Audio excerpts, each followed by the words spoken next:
السلام علیکم ورحمۃ اللہ وبرکاتہ۔ عزیز طلباء و طالبات، آج ہم 8ویں جماعت کا جنرل سائنس کا 15واں سبق آواز کو کنٹینیو کر رہے ہیں۔ آج ہم آواز کی لہروں کا تعدد فریکوینسی آف ساؤنڈ ویوز پڑھنے جا رہے ہیں۔ اس سے پہلے والے ویڈیو میں آپ نے دیکھا کہ دو شاخہ کی مدد سے ہوا میں تکثیف اور تلطیف کس طرح پیدا ہوتی ہے۔ ہوا میں کسی بھی چیز کے ارتعاش سے آواز کی لہریں پیدا ہوتی ہے۔ اس شکل میں دیکھیے، تکثیف اور تلطیف مل کر لہروں کا ایک چکر سائیکل تیار کرتے ہیں، یعنی ایک تکثیف اور ایک تلطیف مل کر ایک چکر تیار ہوتا ہے۔ دو شاخہ کی شاخیں ایک سیکنڈ میں جتنی بار آگے پیچھے ہوتی ہیں اتنی ہی لہریں ہوا میں ایک سیکنڈ میں تیار ہوتی ہیں۔ شکل میں آواز کی لہروں میں تکثیف اور تلطیف کا چکر اور ہوا کے دباؤ میں تبدیلی بتائی گئی ہے۔ تکثیف کے دوران ہوا کا دباؤ بڑھ جاتا ہے، تلطیف کے دوران میں دباؤ کم ہوتا ہے، اور آواز کی نسبت سے ہوا کے سالمات کی رفتار بھی بتائی گئی ہے۔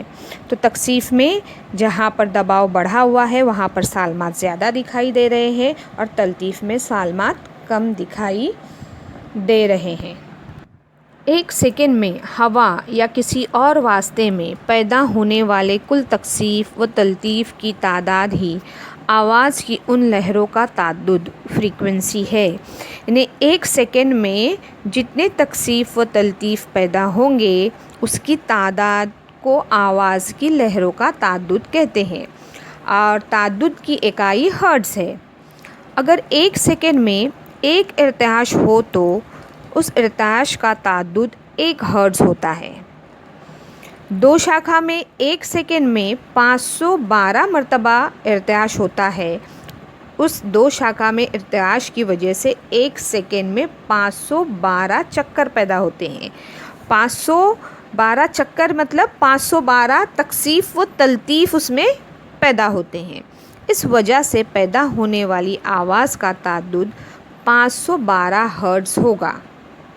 کسی دو شاخہ کے ارتعاش کا تعدد اس کی شاخوں کی شکل، لمبائی، چوڑائی اور دو شاخہ کو بنانے میں استعمال کی گئی شے پر منحصر ہوتا ہے۔ تو دو شاخہ کا جو تعدد ہوتا ہے وہ کون سی شے سے بنایا گیا ہے اور شاخوں کی لمبائی پر منحصر ہوتا ہے۔ عمل کیجیے۔ شیشے کے 6 سے 7 گلاس لیجیے۔ گلاس ترتیب میں رکھ کر ان میں پانی اس طرح ڈالیے کہ پانی کی سطح بالترتیب بڑھتی جائے۔ ایک پنسل لے کر ایک کے بعد ایک ہر گلاس پر ضرب لگائیں تو ہر گلاس سے پیدا ہونے والی آواز مختلف ہوتی ہے۔ ایسا کیوں؟ ہر گلاس پر ضرب لگانے سے اس میں موجود ہوا کے ستون میں لہریں پیدا ہوتی ہیں۔ ہوا کے ستون کی اونچائی کے مطابق ان لہروں کا تعدد بدلتا ہے۔ ہر گلاس میں پانی کی سطح مختلف ہونے کی وجہ سے ہوا کے ستون کی اونچائی بھی مختلف ہوتی ہے۔ اس لیے کسی گلاس کے ارتعاش کی وجہ سے پیدا ہونے والی آواز کا تعدد مخصوص ہوتا ہے، جس کی وجہ سے پیدا ہونے والی آواز بھی مختلف ہوتی ہے۔ اس طریقے سے یہ آلہ سادہ جل ترنگ آلہ بن گیا، تیار ہو گیا۔ اس کے بعد ہم دیکھیں گے آواز اور موسیقی، ساؤنڈ اینڈ میوزک۔ ابھی جو ہم نے جل ترنگ کے بارے میں سیکھے اس سے یہ واضح ہوتا ہے کہ آواز کی لہروں کے تعدد کی تبدیلی سے پیدا ہونے والی آوازیں بھی مختلف ہوتی ہیں، یعنی تعدد بدلنے سے آواز بھی مختلف پیدا ہوتی ہے۔ آواز کی لہروں کے مختلف تعدد کی وجہ سے مختلف سر پیدا ہوتے ہیں۔ موسیقی میں سر پیدا کرنے کے لیے مختلف قسم کے آلات کا استعمال کیا جاتا ہے۔